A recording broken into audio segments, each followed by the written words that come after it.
વડોદરામાં ચર્ચિત ભાયલી ગેંગરેપ કેસમાં સજાની સુનાવણી 31મીએ આરોપી વીસી મારફતે કોર્ટમાં હાજર કરાયા। વડોદરાના બહુચર્ચિત ભાયલી ગેંગરેપ કેસમાં દોષિતોની સજાની જાહેરાતને લઈને મહત્વના સમાચાર સામે આવ્યા છે।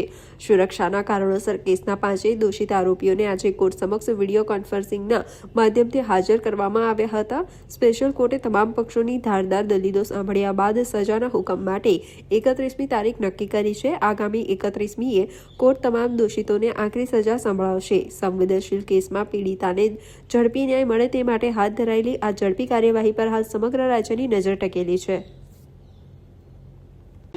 કલમો લાગેલી છે, લૂંટની કલમ લાગેલી છે, છોકરી છે કે 16 વર્ષથી ઉપરની અને આજે કોર્ટની કાર્યવાહીથી શું કાર્યવાહી થઈ છે અને અંતિમ શું આવ્યું છે? નવરાત્રિના દિવસો દરમિયાન જે ભાયલી વિસ્તારની અંદર જે બાળકી ઉપર સામૂહિક ગેંગરેપ કરવામાં આવેલો હતો તે તમામ આરોપીઓને નામદાર કોર્ટે જ્યારે કસૂરવાર ઠેરવેલા છે ત્યારે આજરોજ આ આરોપીઓને કેટલી સજા કરવી તે બાબતોની દલીલોના સ્ટેજ ઉપર આજે આ કેસ હતો।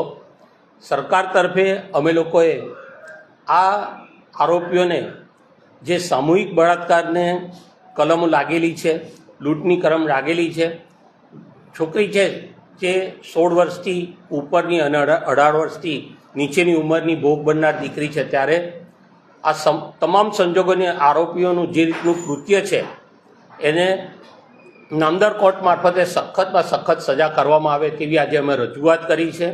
અને આ કાયદાની કલમોની અંદર જ્યારે આરોપીના જીવનના છેલ્લા શ્વાસ સુધીની સજા કરવાની જ્યારે જોગવાઈ હોય ત્યારે એ તમામ આરોપીઓને અમે જીવનના છેલ્લા શ્વાસ સુધીની મેક્સિમમ પનિશમેન્ટ કરવામાં આવે તેવી રજૂઆત કરી છે।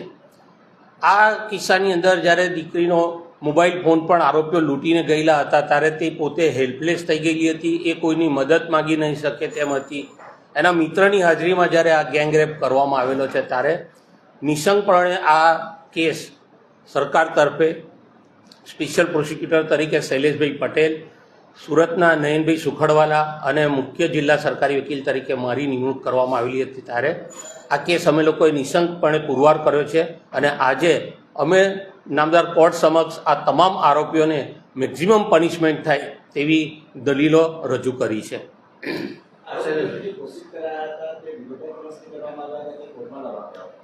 ના પ્રત્યક્ષ આજે વિડીયો કોન્ફરન્સ છે, આજે એમના વકીલો હાજર હતા।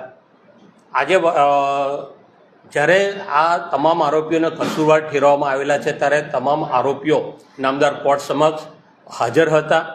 જેલ જાપ્તાથી આરોપીઓને નામદાર કોર્ટ સમક્ષ હાજર રાખવામાં આવેલા હતા। આજે જ્યારે સજાની દલીલો કરવામાં આવેલી છે ત્યારે વિડીયો કોન્ફરન્સથી તમામ આરોપીઓને નામદાર કોર્ટ સમક્ષ હાજર કરવામાં આવેલા છે અને આરોપીઓ તરફે જે વકીલ મિત્રો છે એ વકીલ મિત્રોએ પણ આ કેસમાં ઓછામાં ઓછી સજા કરવામાં આવે તેવી રીતની પોતાની દલીલો રજૂ કરેલી છે।